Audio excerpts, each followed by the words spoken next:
सहना भवतु सहनौ भुनक्तु सह वीर्यङ्करवावहै तेजस्विनावधीतमस्तु मा विद्विषावहै। ॐ शान्ति शान्ति शान्तिः।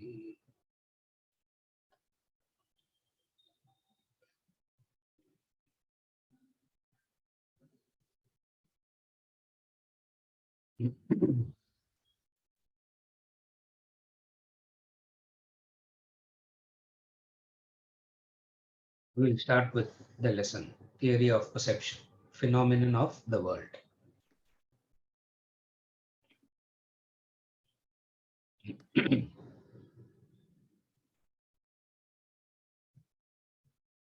Chapter 18, Theory of Perception, Phenomena of the World. What is the world like? What is its exact nature? Is the world what it appears to be to the senses? If the perception of the senses were to determine that, then whose senses are to do it?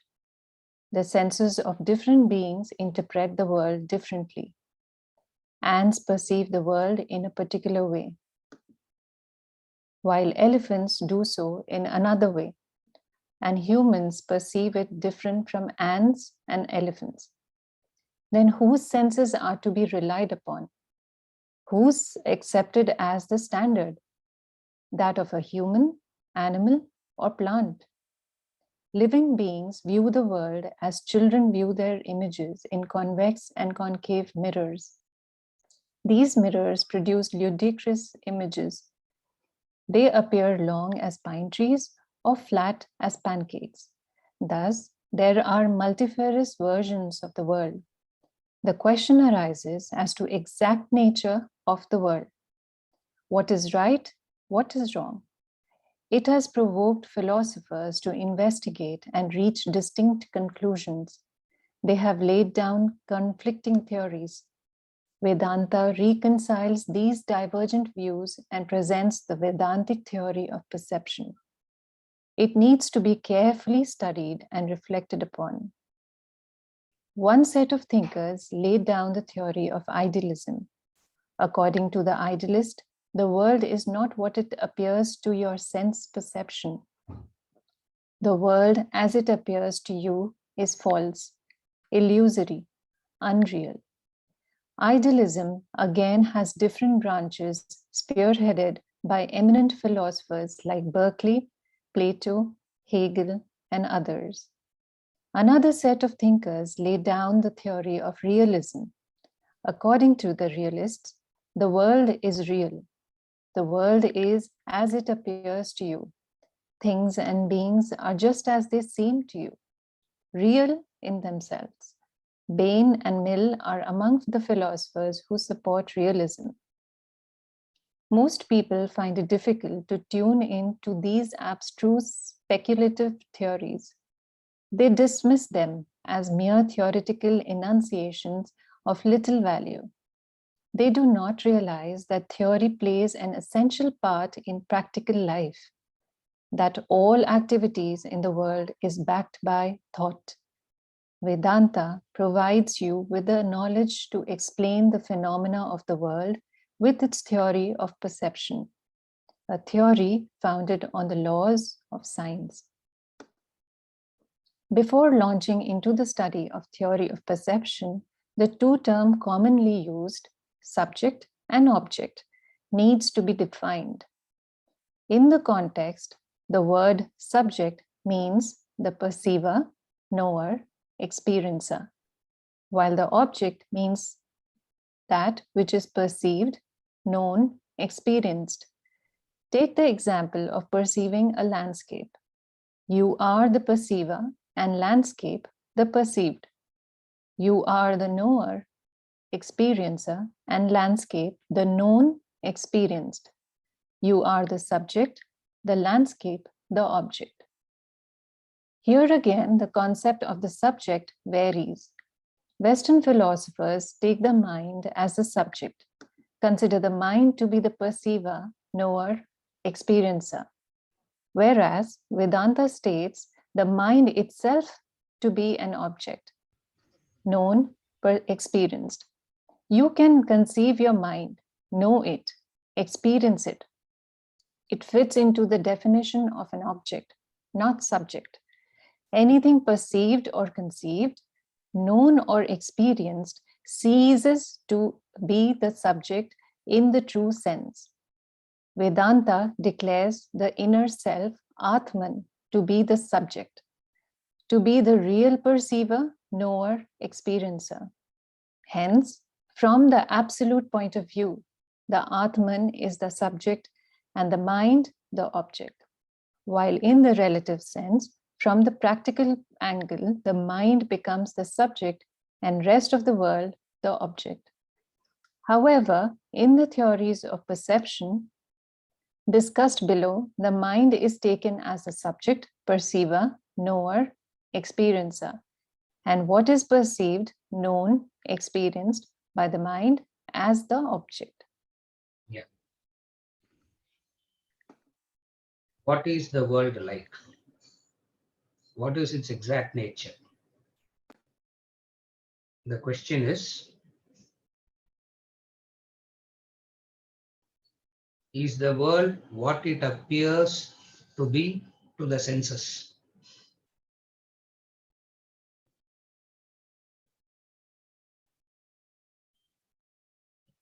Your senses, the human senses, gives you an understanding about the world.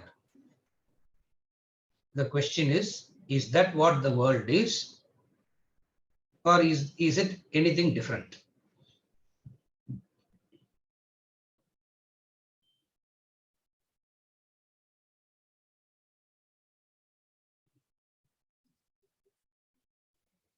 The world appears to you as it is only because your sense perception, Jnanendriyas, tells you so.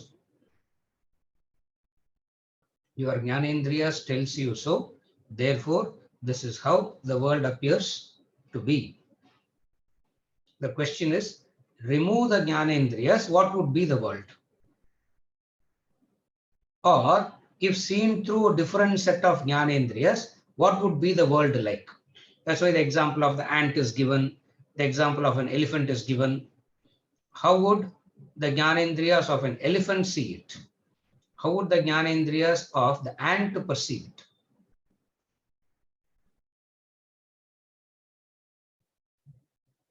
Can you wholly rely on your Jnanendriyas to conclude this is what the world is? These are the questions. The Jnanendriyas, all these questions have one thing in common. That one thing in common that all these questions are addressing is, what is the nature of reality? That's the question. What is real? The sense organ says, whatever you are seeing is real. Where is the doubt? The person says, no, because when the sense organs are changing, what I'm seeing is also changing. Therefore, is it as it is, or is it the way that I am seeing it? The question is, what is it as it is without me? If my sense organs are perceiving it differently, and if the ant Jnanendriyas are perceiving it differently, and elephants Jnanendriyas are perceiving it differently, the same entity, the same object, the Jnanendriyas of a human being sees it differently, the Jnanendriyas of an elephant see it differently, the Jnanendriyas of an ant sees it differently. Then comes the question. What is the question?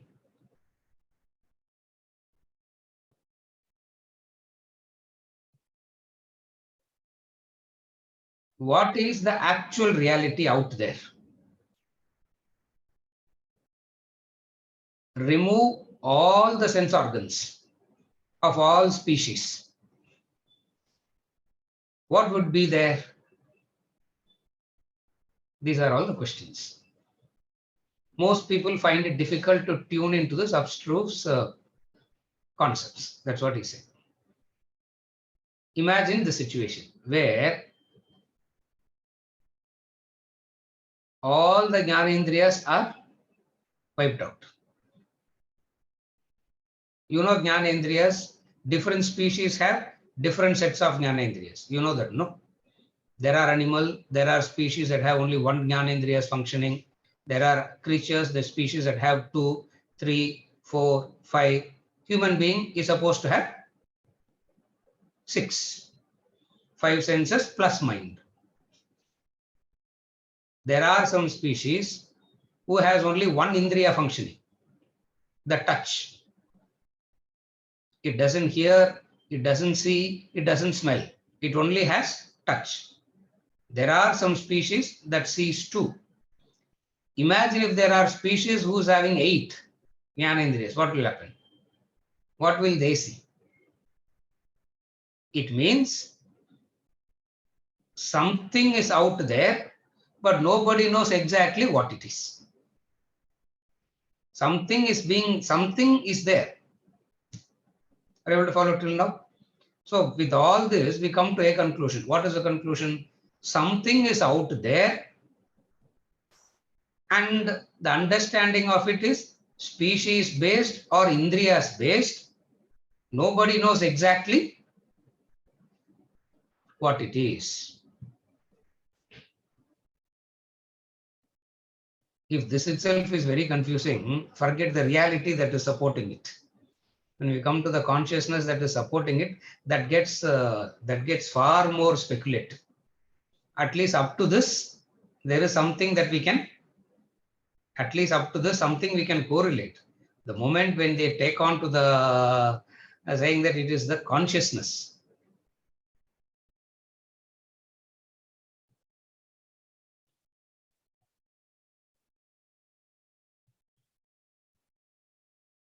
A perception is knowing. Perception means knowing, cognizing. You are clear, no, Ganesh? In what word we are using the sense, in what sense we are using the word perception? We don't use the word perception in the sense of opinion, belief, thought. Nowadays, the word perception means how do you perceive it? Means we are not talking about Jnanendriyas. There, the word perception means what is your thought about it? What is your opinion about it? What is your belief on it? What is your understanding on it? Here we use perception in the sense of Jnanendriyas, cognition. So we use perception as an cognition. Not just a cognition, Jnanendriyas in the form of a thought. All activity is backed by a thought. No thought, no activity. As in the state of deep sleep, no thought, no activity. When you are in the state of no thought, even relatively speaking, activity ceases. What has ceased in deep sleep? The subject and object are dissolved. The object is dissolved, the subject is also dissolved. After waking up, only you knew it were there. You infer because of the continuity. While you are in that state, it doesn't exist. Are you able to follow? While you are in that state, it doesn't exist. After you wake up, you may infer and you may argue and you may have your own arguments. Question is, when you are in that state, absence of thought implies absence of activity. And what is activity means here? The interaction between subject and object. Wherever there is an interaction between subject and object, there arises a thought of I know. This is perception. Wherever there is an interaction between subject and object, this interaction, you become aware of this interaction only when a thought manifests in you. In Sanskrit, it's called vritti. That's why all worldly knowledges are called vritti jnanam, thought-based knowledge. Vritti jnanam is a classic Upanishadic language. The Upanishad always uses the word vritti jnanam only. They don't use these words. These words and all, the Upanishad uses the word vritti. Vritti means thought, meaning activity implies a thought. Activity means the interaction between subject and object. Wherever there is an interaction between subject and object, there arises a notion. There arises a cognition of I know. What do you know? Thoughts further develop and qualify it. This is an apple. This is an apple tree. This is an apple. I want this apple, or I don't want this apple. All these are further grossifications of the thoughts. So the starting point of it is vritti jnanam. Vritti jnanam means cognition by thought. That is called theory of perception. Cognition by thought. If the eyes are seeing it, but the mind is elsewhere, no cognition happens. Conversely, mind also cannot cognize anything all by itself. It has to necessarily go through the indriyas, organs. The mind has to necessarily go through the indriyas and organs, and it envelops the object as it were. Upanishads dramatize it. The mind through the indriyas and the organs goes out and envelops the object as it were. That enveloping factor is called a thought. There arises the perception I know. It's a dramatization. Don't take it literally. Nothing goes and envelops the object and all like that. They say it goes out of you and envelops. There arises the notion that I know. What is it that you know? Whatever is there.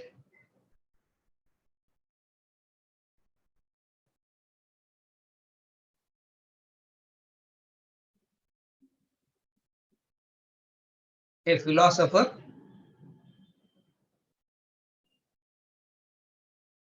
technically, philosopher means enquirer of truth. You should understand the word. Whenever we use the word philosopher, philosopher is used in the sense of enquirer of truth. In English, I prefer using the word Vedantin than using the word philosopher. Because who is a Vedantin? A Vedantin is one who is interested in inquiring about what the truth is. To inquire about what the truth is, one thing that he does is he removes this. What does he remove? Instead of taking his Jnanendriyas as the authority and whatever is seen through the human Jnanendriyas as ultimate, it goes beyond that and questions. Defective Jnanendriyas will give you a defective picture. If you have a good average Jnanendriyas, average picture. Defective Jnanendriyas, a defective picture. Effectively, very good quality Jnanendriyas, very good clarity. Therefore, the question is, by removing all this, what remains ultimately? Whatever that remains ultimately has to be the reality. They go on removing. First, they remove the human's perceptions. And then they remove all Jnanendriyas of all species. Remove all Jnanendriyas of all species, something must remain. And whatsoever that is remaining is called the ultimate reality. A nameless, formless, genderless entity is that ultimate reality, for which Aitreya Upanishad gives it the name Prajnanam Brahma. Prajnanam Brahma. It's a word. Prajnanam again is a prajna, awareness. So an awareness that doesn't have to necessarily arise after the interaction between subject and object. Again, I repeat, one type of awareness happens only after the interaction of subject and object. That awareness that happens after the interaction of subject and object is called conditioned awareness. You can call it as conditioned awareness, you can call it as conditioned knowledge, or you can call it as conditioned consciousness. Conditioned by the interaction. If all these instruments and the subject-object relationships are taken away, does anything remain at the core? Human being says there is no such thing like that. There cannot be anything like that. Vedanta comes and says, no, there is Brahman. And that Brahman is the subject. It means certain terms has to be clearly understood. What are the terms that we'll be using in this theory of perception? Subject and object. In the introduction itself, we saw how the subject and object keeps shifting in relation to the objects outside. The sense organs is the subject. The sense objects is the object. Straight away, sense object ne sollitom. So straight away it becomes the object. If you go deeper, since the mind sees the sense organs, mind becomes the sense of mind becomes the object. Sorry, the sense organs, the indriyas becomes the object, and mind becomes the subject. Since the mind itself is seen, means all variations of functions of mind is felt, experienced. No, you are experiencing your mind. That's where in Atma Bodha, when we defined the gross body and the subtle body, we brought in this distinction. If you remember, in Atma Bodha, we defined the gross body and subtle body. Gross body is that which is perceivable by you and others. That is gross. Subtle body is that which is perceivable only by you. You only know it.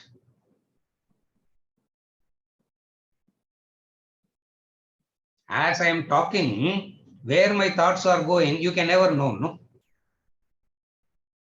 As you are listening, where your thoughts are going, I can never know. Isn't it? As I am talking, it may appear I am here. As you are listening, it may appear you are here. But then subtle body means the mind can go all by itself without where the sense organs are not going, and you are aware of it. It means what? The mind has become the object. There is something that is seeing the mind. And if you go on distinguishing between the seer, seen, finally you come to who is the real seer? Who is the real seer?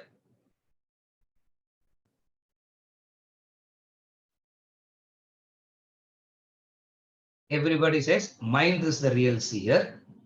Vedanta says Sakshi is the real seer. Everybody says mind is the real seer. Why are you unnecessarily complicating, sir? Mind is seen. That's it. We know the mind is seen. And mind has the inherent capacity to know itself that it is seeing. That's it. Why do you have to unnecessarily complicate? The mind has the ability in itself. The mind has the capacity in itself to know that it is seeing. So mind is an self-awareness entity. It doesn't need anything else to be. So there is no need to project another entity. Vedanta comes and says it is not true. Vedanta comes and says this argument is unacceptable. How? If mind is an entity that is aware by itself, in the deep sleep state when you are not dead, are you aware, is the mind aware of its presence? Is it aware of its presence in the deep sleep? If it is aware of its presence, means you are not in deep sleep. Correct? If it is aware of its presence, it means you are not in deep sleep. Or if you are in deep sleep, means it is not gone, but it loses its awareness capacity temporarily. The fact that it can lose its self-awareness temporarily means mind also borrows from something else. That's how Vedanta starts the argument.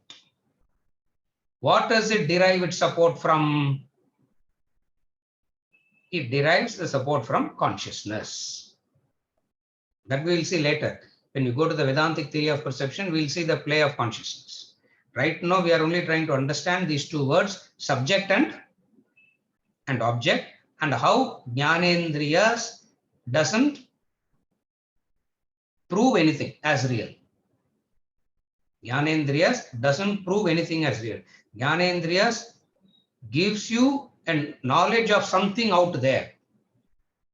It gives you a knowledge of something out there, but what it gives you, what you see out of it is not, you should not take it as real, for it is not real.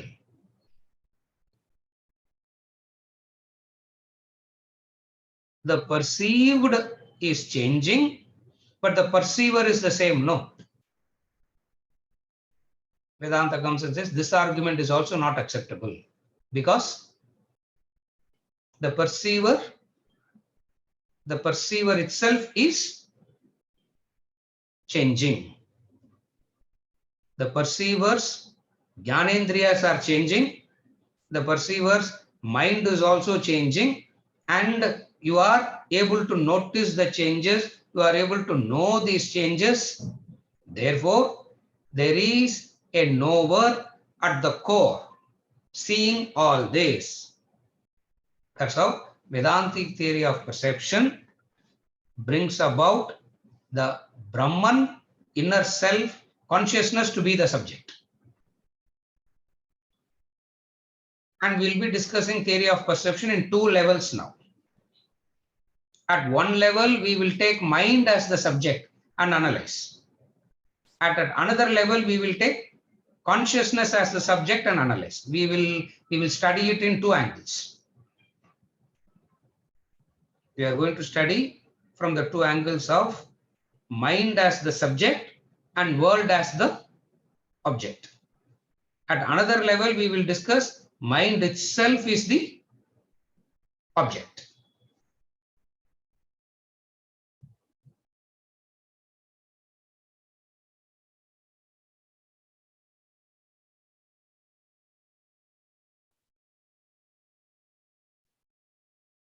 The knower and the known.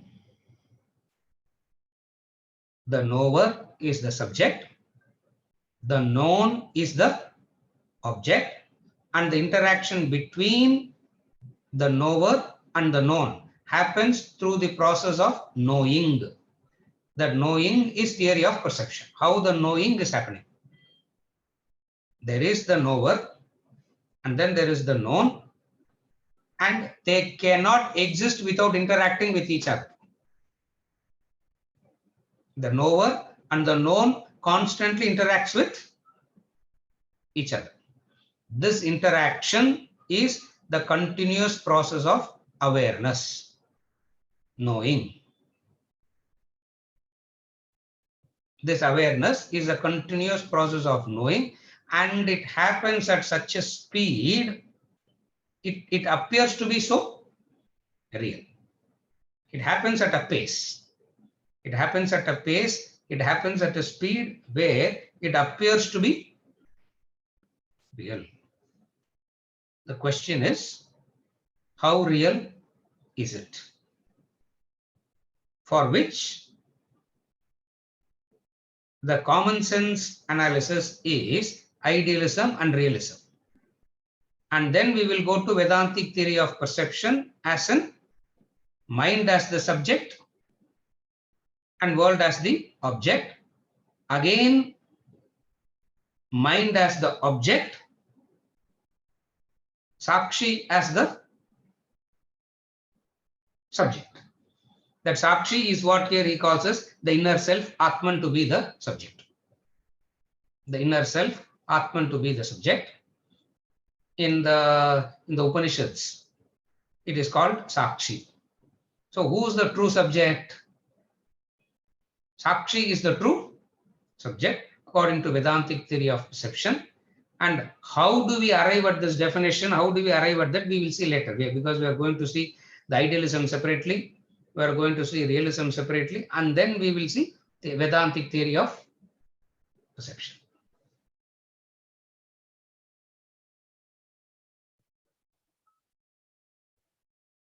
Idealism is one extreme. Realism is other extreme. Idealism places the emphasis on the subject. Realism places the emphasis on the object. Idealism says there is no object. Realism says there is no subject. They are two polar opposites. Idealism says there is no object. It's only the subject. And they have some supporting arguments. We will see their basic arguments, we will see.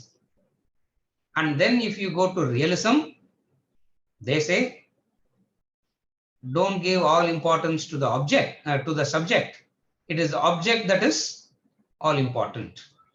And what happens? There is a constant conflict between the two. A layperson says, what difference does it make, sir? Whether it is idealism or realism, how does it solve my problem now? How does it solve my problem? Oh, my problems. Therefore, find it difficult to tune into this abstruse speculative theories.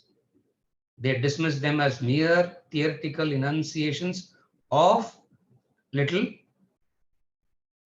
value. But nevertheless, we understand, we place it a lot of importance. We'll read idealism to see what they say. Yeah, idealism we'll read.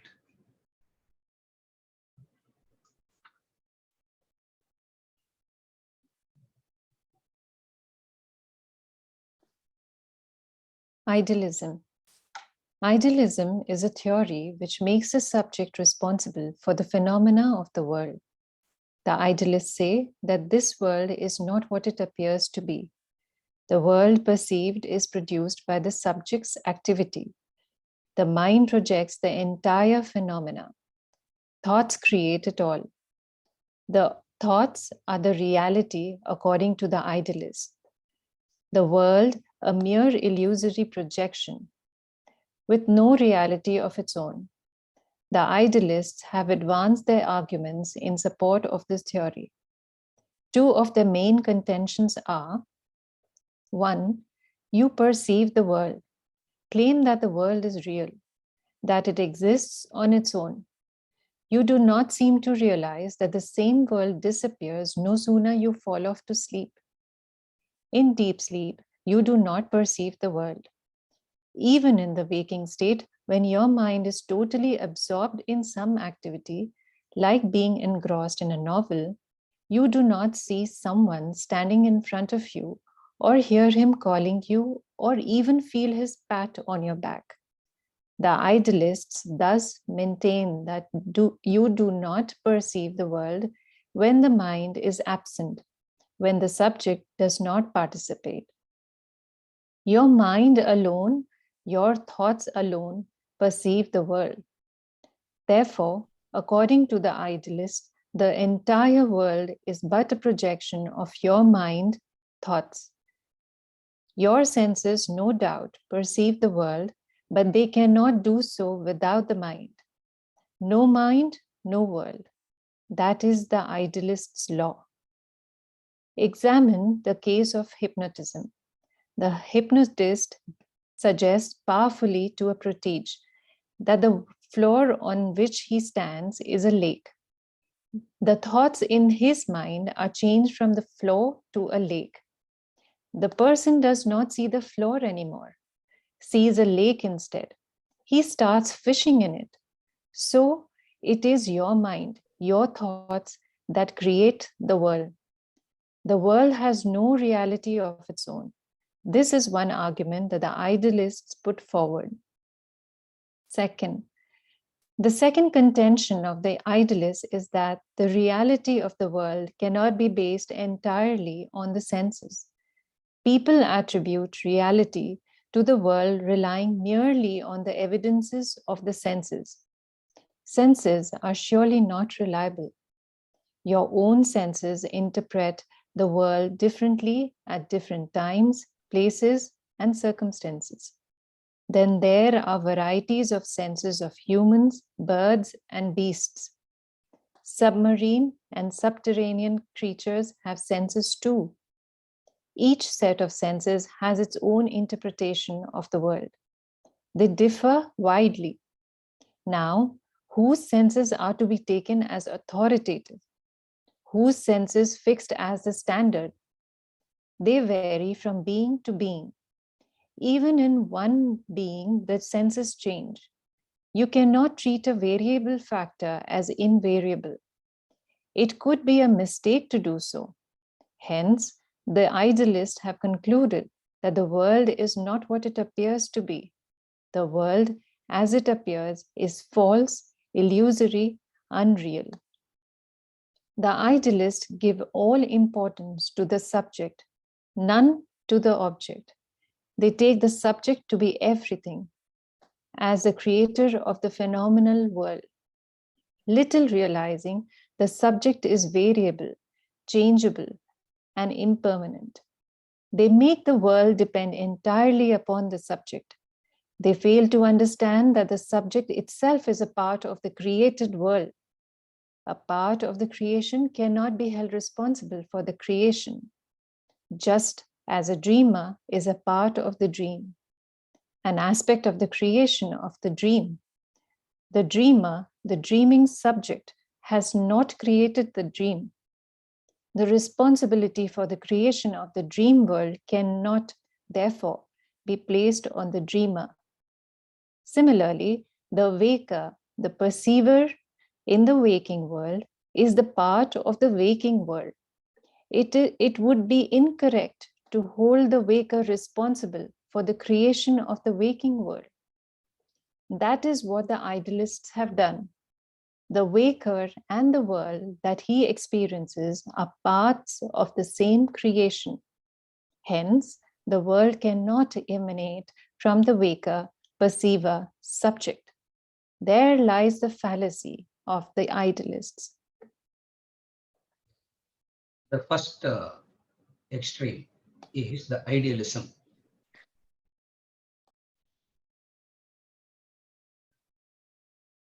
Sometimes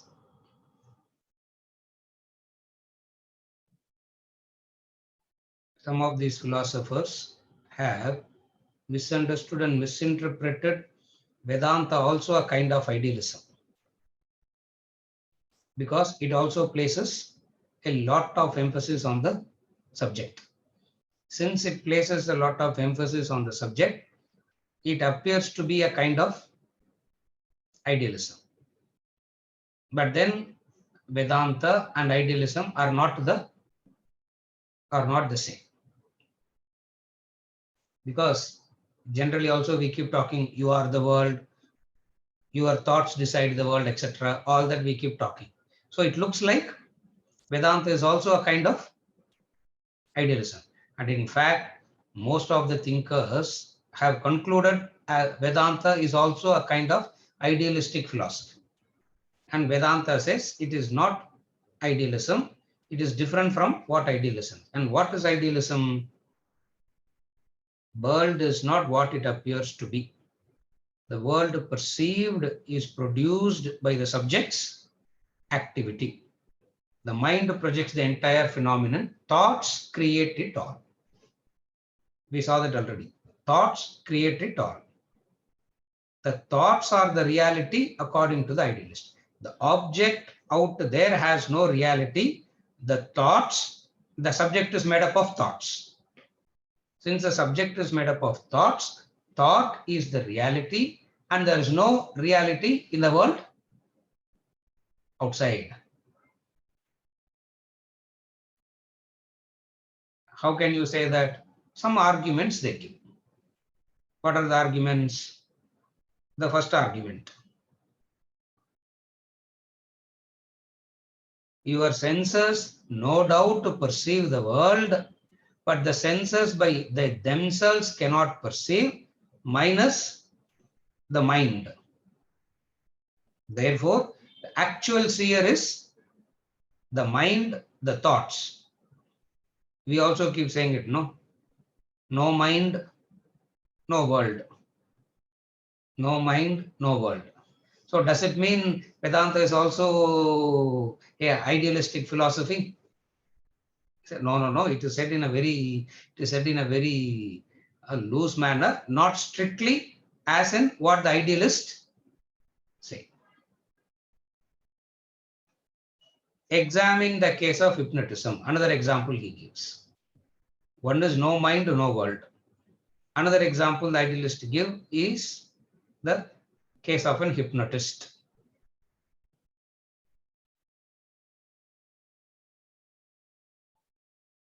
In trying to establish the power of the mind, they do all this, no? In wanting to establish the power of the mind, they do this.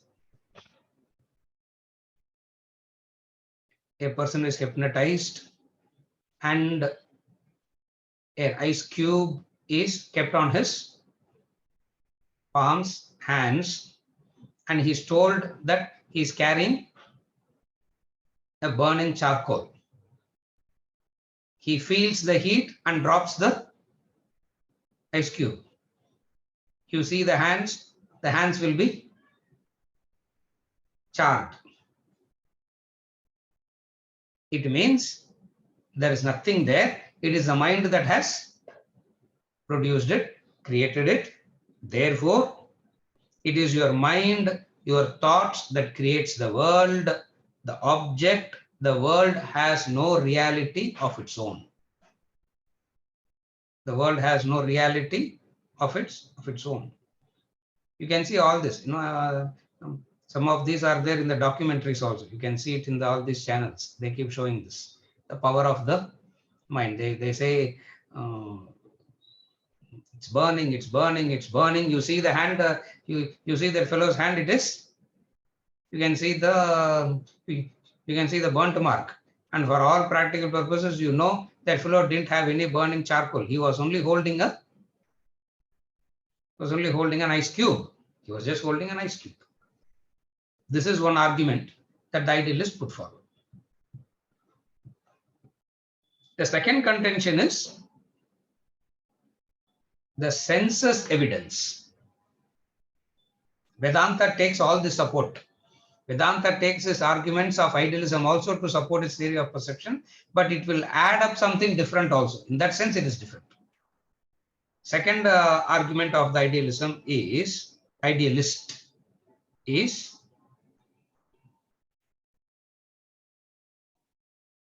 the evidence of the senses becomes very important. For which he says, senses are surely not reliable because your senses interpret the world differently at different times. You all would have had this experience, no? We have seen our school buildings only during sunlight. We have never seen the school in the night, correct? Nobody sees the school in the night. We have seen the school buildings only in the broad sunlight. And once in a year, they will take you on a tour, no? Educational tour. In those days, they used to call it as, and now it is called educational tour. In those days, it used to be called as excursions. Huh? I don't know what that word is, which language that word is. They say you are going on that. Invariably, the bus tire will get punctured, and by the time you come to school, it will be midnight. The same school appears.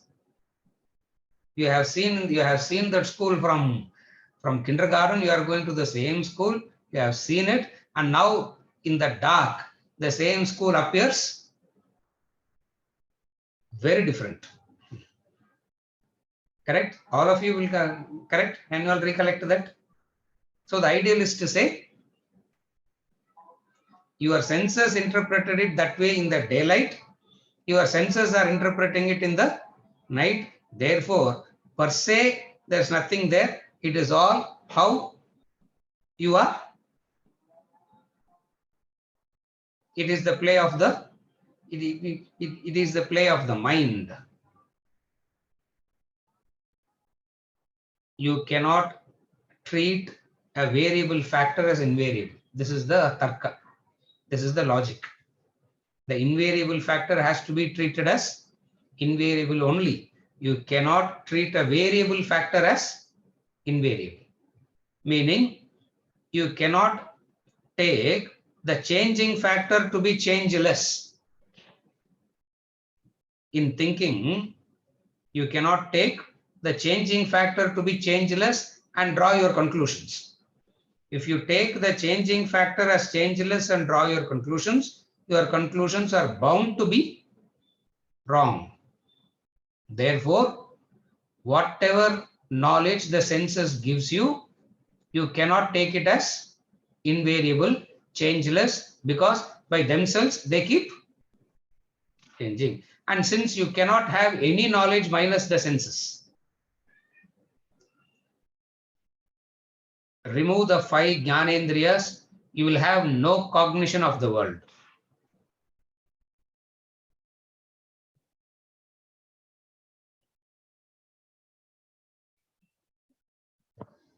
Remove the eyes, 1/5 of the world is gone.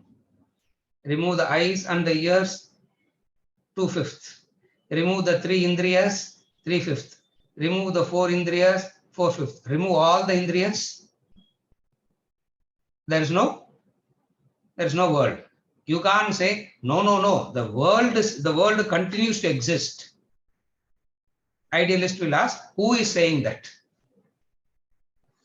The idealist contention is, who is saying that?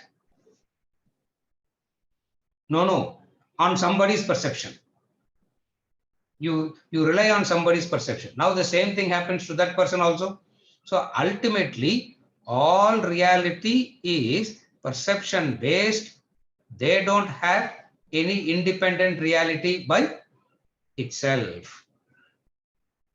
By itself, they don't have any independent reality. This is the idealist argument to support how mind is the world. And most of the philosophers accept idealism as the right philosophy. Why? Because it says you are the world. Your mind is the world. Since your mind is the world, and we also give stories, no?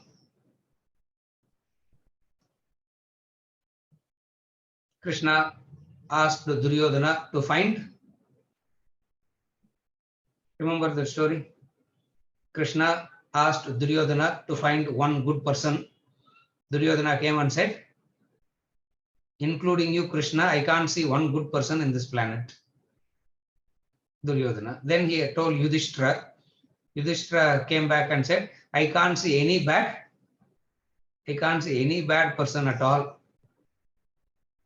So from all these, it looks like idealism is a right philosophy. Vedanta comes and says, no. It exposes the fallacy of the idealist. What is the fallacy of the idealist? The fallacy of the idealist is when they say the object is variable, the mind, the subject is also going through the same phenomena. Because according to the idealist, who is the subject? Mind is the subject. According to the idealist, mind is the subject. Now, if mind itself is the subject, is mind invariable? The subject, the mind itself is variable, changing. It means, again, idealists fall under the same fallacy that they are talking about. The same fallacy that they are criticizing, they fall for it. What is the same fallacy? They say they take the subject as invariable and the object has no reality. Vedanta says the subject itself is variable, changeable. The mind itself is variable and changeable. One. Second is, this is the technical. This is where we are going to base our arguments on this only. The subject and object is part of the creation. There is no subject that comes first and then the object comes later. It is not the object comes first and then the subject comes later to perceive the world. Creation is a simultaneous appearance, a simultaneous projection of subject and object together. So creation is the subject and object together. Dissolution is subject and object dissolving together. This is how Vedantic theory of perception is going to reconcile.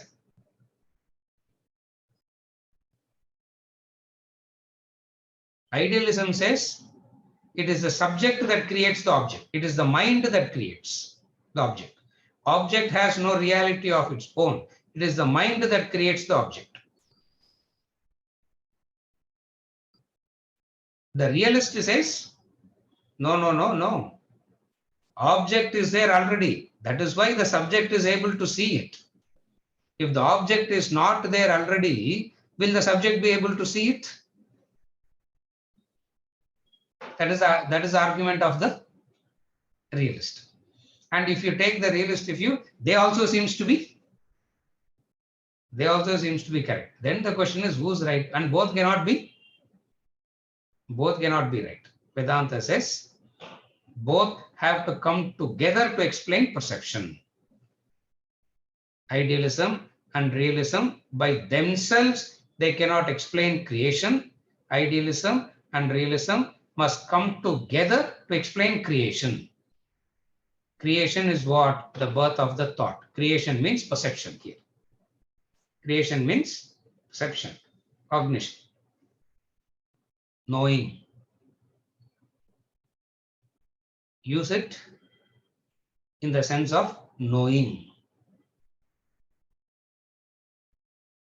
The fallacy of the idealist is now what? A part of the creation cannot be held responsible for the total creation. The part of the creation cannot be held responsible for the total creation. This is the fallacy of the idealist. And this is the same fallacy that we will be talking about when it comes to the realist also. Again, the realist will make the same fallacy. What is the fallacy? They take the object to be the creator. A part of the creation cannot be held responsible for the creation. How do we understand this? Is dreamer responsible for the creation of the dream world? Are you able to follow the question, Ganesh? Is dreamer responsible for creation of the dream world? No, you cannot say that, because it's not the dreamer came first and he sat and created the dream world. Same argument will be asked in connection to the realist also. It is not that the dream objects came first and then came the dreamer. One says the subject came first and the subject mind creates the world. Another says the object came first and then the subject came much later, recognizing the presence of the object. Theory of perception says you are mistaken. Subject cannot be given full responsibility for creation. Object also cannot be given full responsibility for the creation. For both subject and object come together. Both of them being inert by themselves, how cognition happens then? How awareness happens then? Because they are inert by nature, then how cognition happens? Vedantic theory of perception says, no. There is consciousness in the object and there is consciousness in the subject. That's how that's how Vedantic theory of perception connects both. Today, we only saw as far as the idealist is concerned. Same argument we will use to expose the Vedanta uses to expose the fallacy of the realist also. It will not use any different argument. It's the same argument. What is the argument that it will use? The argument that it will use is this.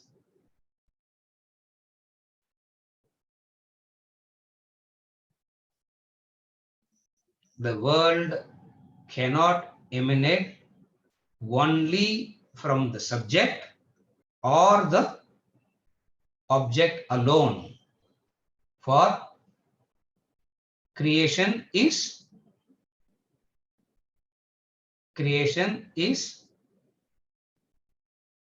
simultaneous. It's not a sequential creation, it is simultaneous. Sequential creation is what? First comes the subject and then the object. First comes the object and then the subject. This is sequential creation. What is sequential creation? First, the unicellular organism came, and then it became bicellular, and then it became multicellular, and then it became this, and then it became this, and then it became this, and then it finally became a human being. This is a sequential creation. Idealist and realist, even though they place emphasis on one, both have a fallacy. The fallacy is they assume creation is sequential. And and those means all of us who are supposed to have scientific knowledge also believes that creation is sequential. Vedantic theory of perception comes and says creation is not sequential, creation is simultaneous. One drop of water became into this huge ocean. First, there was only a drop of water, and that drop of water became a few drops, and that few drops became added up into multiplied, and now we are having this huge ocean. Vedantic theory of Vedanta comes and says these kind of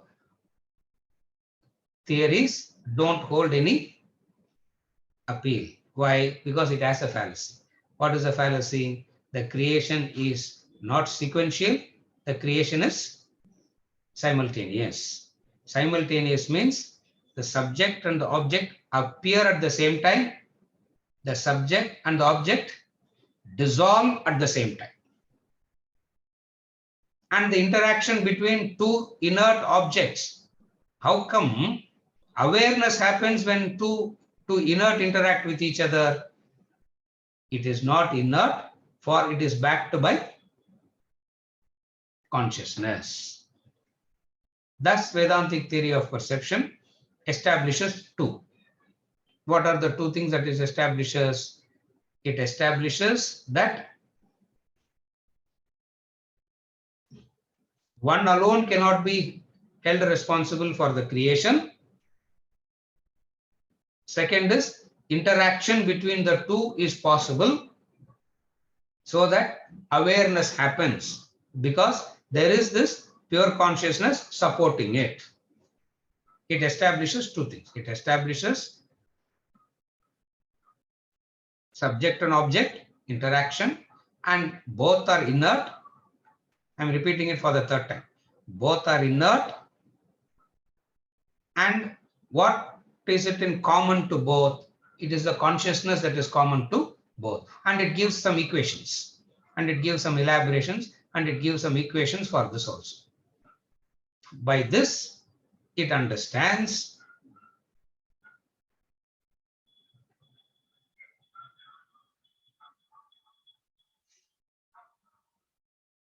if you take the mind as the subject, you cannot put the entire responsibility of creation on the mind. If you take the object as the main thing, you cannot place the entire responsibility on the object. For creation, both has to come together. And Vedanta gives this example of there is no such thing called one hand clapping. For clapping to happen, both hands have to come together. It means for cognition to happen, both subject and object must come together. So as we discuss idealism, simultaneously also we have to discuss it with theory of perception. So when you go and read the equations, we will be kind of brainwashed to believe what they are saying is correct. Repeat the same thing 100 times and brainwash ourselves. We start believing that the Vedantic theory of perception appears to be correct. Today, we only saw what the idealist is. Next week, we will see realism and move on to Vedantic theory of perception. Idealism and realism we have already seen, not much to elaborate. When we go to the equations, we'll see the equation and a few examples to prove how creation is simultaneous. Subject and object come together. Theory of perception. With this, we conclude for today. Is there anything? Nothing, no? Ganesh? Nothing, sir. Yeah. With this, we conclude for today and we continue with realism next week.